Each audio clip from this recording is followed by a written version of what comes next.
Muito bem, pessoal. Vamos dar continuidade então ao nosso curso Introdução à Controladoria, RCC 0436. Nosso tema é Sistemas de Controle Gerencial e hoje a gente está falando do capítulo 6 do nosso livro-texto. É a segunda parte do projeto e avaliação de sistemas de controle. Tá? Bom, então depois de pensado, né, conforme eu falei no vídeo anterior, a gente começa pensando nas alternativas de controle, inicialmente controle de pessoas e cultural, depois controle de ações e controle de resultados. Tem prós e contras do controle de ações e de resultados, e aí a empresa vai ter que selecionar quais elementos ela vai utilizar e com qual peso. E aí, a partir disso, é necessário pensar o grau de firmeza do sistema de controle. Quão firme vai ser, quanto que a empresa vai buscar um controle mais firme ou mais frouxo. O controle firme, ele tem benefícios, mas também tem custos, tá? Os benefícios potenciais do controle mais firme, a gente vai ver adiante, né? Mas eles, basicamente, você tem um controle firme significa que você tem alta confiança que as pessoas vão seguir as ações desejadas ou vão alcançar os resultados planejados, correto? E a gente tem que levar em consideração, além então dos benefícios e dos custos, os possíveis efeitos colaterais. Bom, quais são os custos do controle mais firme? O controle de ações firme é custoso, porque você vai ter que estabelecer quais são as ações que são desejadas, quais são as indesejadas, vai ter que pensar numa forma de monitorar isso via equipamentos, tecnologia e pessoas. Vai ter que ter provavelmente alguém responsável por monitorar e por supervisionar. E também tem que responsabilizar as pessoas quando elas não cumprem com as ações. Então, por exemplo, revisões pré-ação, ou seja, você submeter planos de ação para o seu superior é muito custoso, porque o meu superior, dependendo do cargo que ele ocupa, o tempo dele é muito escasso. E ele lida com questões mais importantes do que ter que ficar revisando planos de ação dos subordinados, né? Então tem um custo você implantar esse tipo de controle.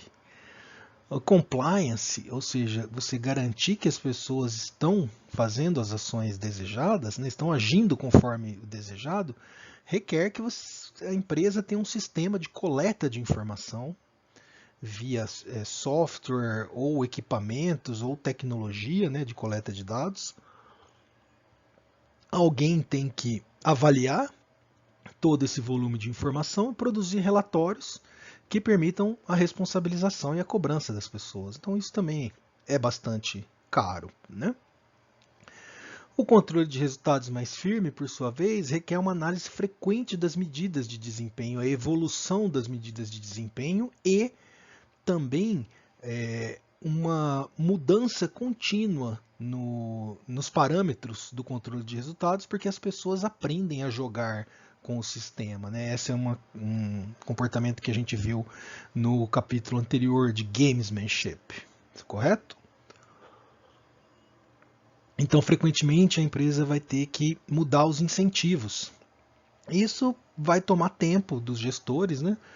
Tempo em que, ao invés de tomar decisões estratégicas, por exemplo, eles vão ficar pensando em como fornecer incentivos adequados para os seus subordinados. Mas também tem benefícios, um controle mais firme.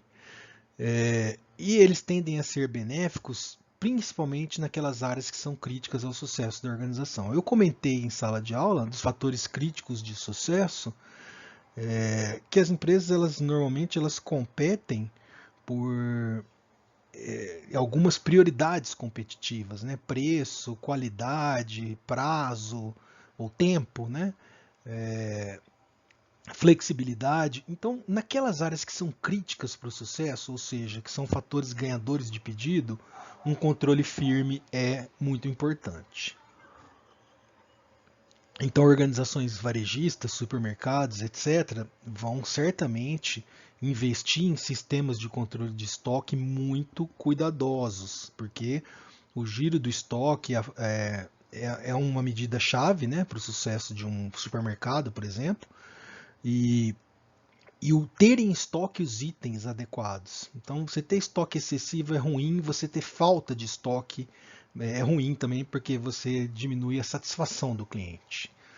A mesma coisa no controle de qualidade. Então, por exemplo, às vezes a empresa compete por preço e os custos são fundamentais para você conseguir competir por preço. E problemas de qualidade significam custos de retrabalho. Então, um controle mais firme nessa área pode ser pode se pagar, né, para a organização. Então, normalmente se estabelece os indicadores, os resultados-chave ou ações-chave, né? São os Key Performance Indicators aqui, né? Ou então as ações que são chave. Então, aí o controle vai ser exercido nessas dimensões. E também quando o desempenho está ruim. O desempenho ruim sinaliza a necessidade de intervenção da alta gestão. E essa intervenção ela vai se dar pelo estabelecimento de um controle mais firme, ou seja, vai ter uma prestação de contas com uma periodicidade maior, vai ter uma checagem maior de resultados, uma cobrança mais frequente, porque o desempenho está ruim, então faz parte do processo de gestão essas intervenções. Quais seriam os possíveis efeitos colaterais de você ou de uma empresa adotar um controle mais firme? Bom, o primeiro é a questão do ambiente. Se o ambiente é muito dinâmico, e esse ambiente envolve a concorrência, envolve a sociedade, mudanças de comportamento do consumidor, né? Ambientes muito dinâmicos, eles trazem uma incerteza sobre quais são as ações adequadas. E aí você tem um controle firme de ações, não vai combinar com um ambiente muito dinâmico, porque não é possível definir antes, né, quais serão as ações necessárias. É preciso dar liberdade, dar autonomia para as pessoas. Então, quando você não sabe quais são as ações desejadas, porque as condições estão muito variáveis, estabelecer conexão entre o objeto de controle, ou seja, os comportamentos, as ações e os resultados, fica muito mais difícil. Então, a busca por controle firme vai causar deslocamento comportamental, ou seja, as pessoas vão acabar fazendo aquilo que é mais fácil de ser feito e que elas podem demonstrar que fizeram e não vão correr riscos, não vão agir de maneira mais experimental, porque o controle é muito firme e elas têm receio de ser punidas por isso. A abordagem ideal, mas que é longe de ser fácil de ser alcançada, é um controle simultaneamente firme e frouxo. Ou seja, você estabelecer algumas dimensões de controle a empresa vai exercer um controle firme e outras ela vai ser mais frouxa. Então, um controle frouxo, por exemplo, ou seja, você estabelecer elementos de controle, mas não ser muito rígido na cobrança desses controles, ou até mesmo não estabelecer por exemplo, muitas ações que precisam ser feitas a priori, você dá autonomia para as pessoas, você incentiva o empreendedorismo e a inovação. E você pode exercer um controle mais firme em relação aos valores da empresa. E aí envolve, por exemplo, um controle de pessoas, né? Então, por exemplo, se a empresa ela é muito voltada para o atendimento ao cliente, a satisfação, aí ela pode cobrar muito mais firmemente dos seus funcionários o foco nas necessidades dos clientes, mas deixar as ações que eles tomam com mais liberdade. Ou seja, eu dou liberdade desde que o resultado, que é atenção à necessidade do cliente, seja alcançado. Tá? Então eu cobro de um lado e deixo livre do outro. Então, um controle firme em objetivos e valores, frouxo nos procedimentos, ou seja, eu dou autonomia para as pessoas, mas eu cobro postura e resultados.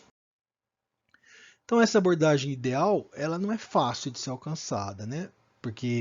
Mas caso ela seja, principalmente por meio da cultura, ou seja, você estabelecer uma cultura e princípios muito adequados para o que a organização pretende, isso dá confiança nos gestores, nas pessoas que estão em cargos gerenciais mais elevados, de que as pessoas vão agir no melhor interesse da organização.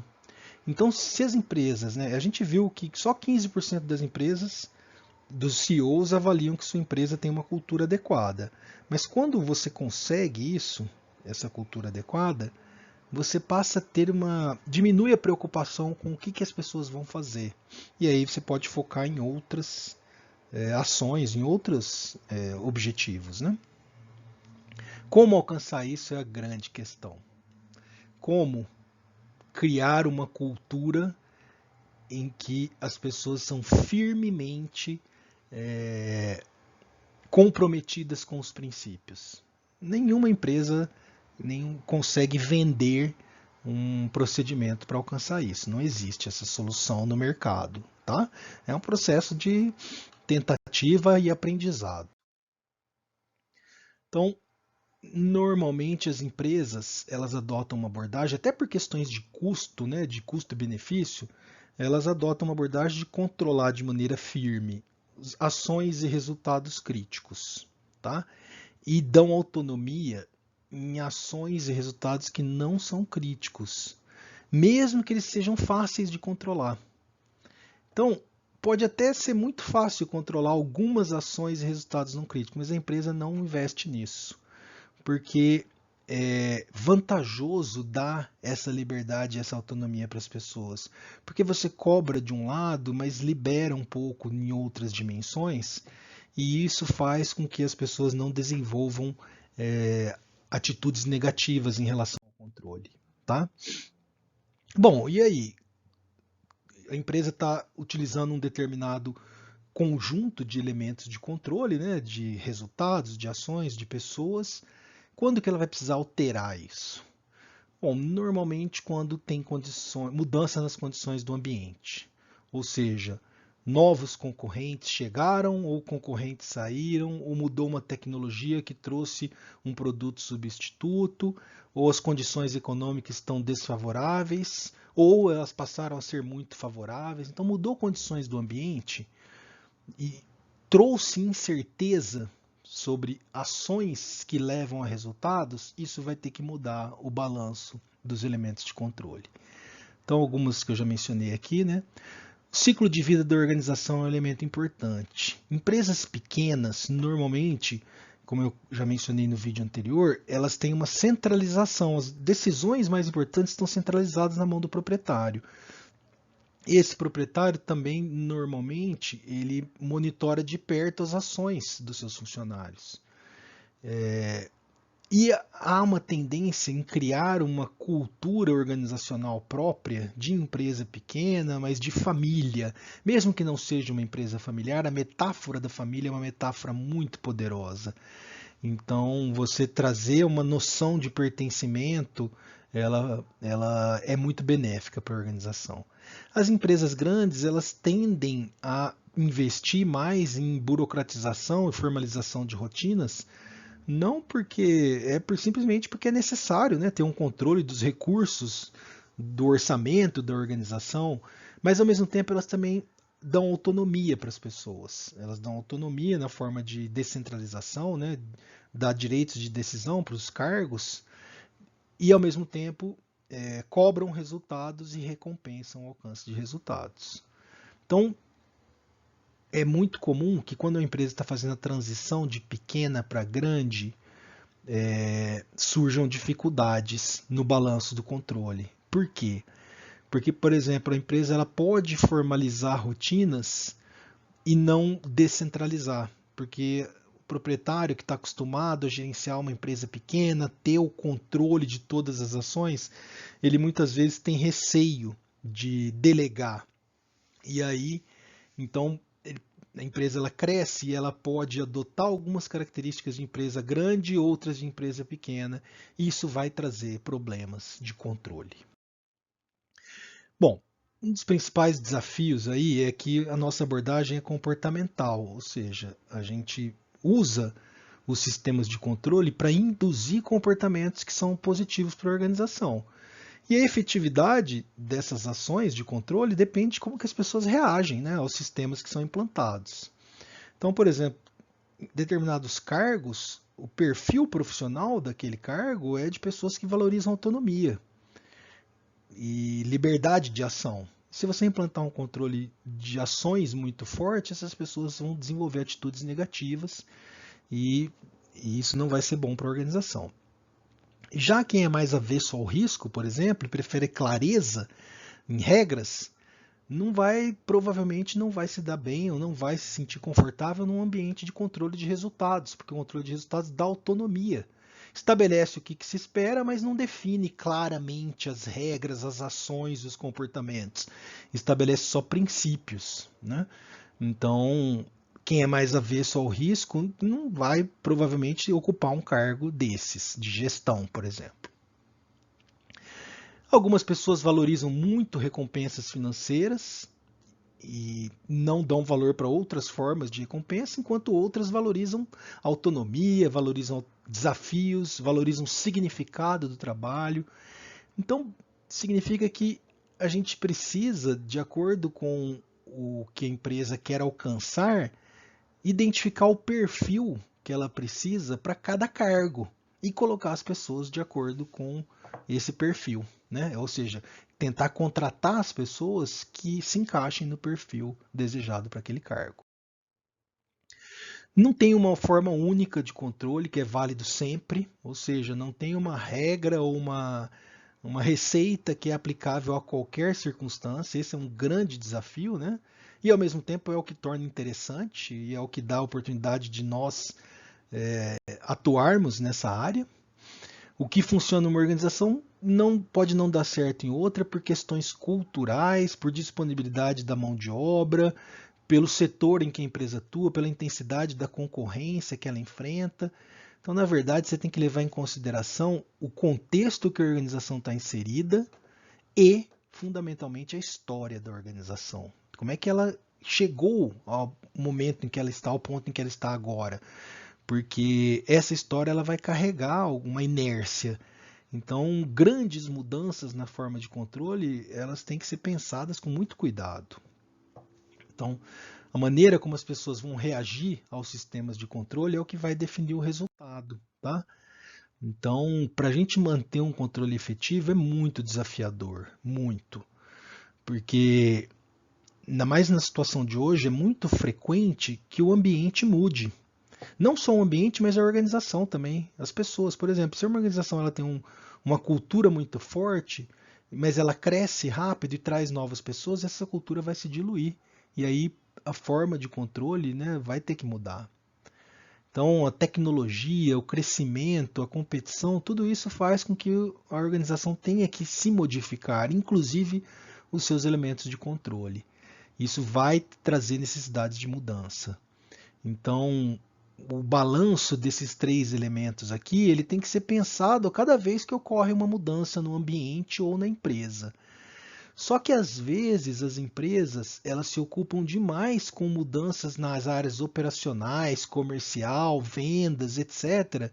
E esquecem que as mudanças no contexto e na própria organização irão requerer também mudanças no sistema de controle.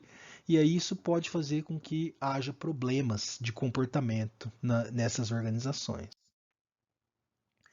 Bom, o grande desafio é o equilíbrio entre controlar e dar autonomia. Até que ponto eu devo controlar, até que ponto eu devo dar autonomia? Identificar os fatores críticos de sucesso vai ajudar bastante a resolver esse dilema, tá? Um controle mais frouxo, lembrando, ele viabiliza criatividade, cooperação e um custo menor de controle, né? Porque não vai precisar ficar fazendo auditorias e preencher relatórios e ficar vigiando de maneira mais intensa. A gente tem que tomar muito cuidado quando a gente critica um sistema de controle de uma organização, porque é tão desafiador você elaborar um sistema de controle e ninguém sabe exatamente como fazer isso, tá?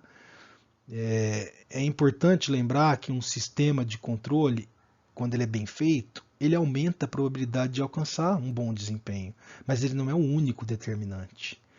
Tem muitos outros fatores que afetam o resultado. Então, sair culpando o sistema de controle assim não é uma boa estratégia. Tá bom? Bom, gente, obrigado pela atenção e a gente se vê nos próximos vídeos. Valeu!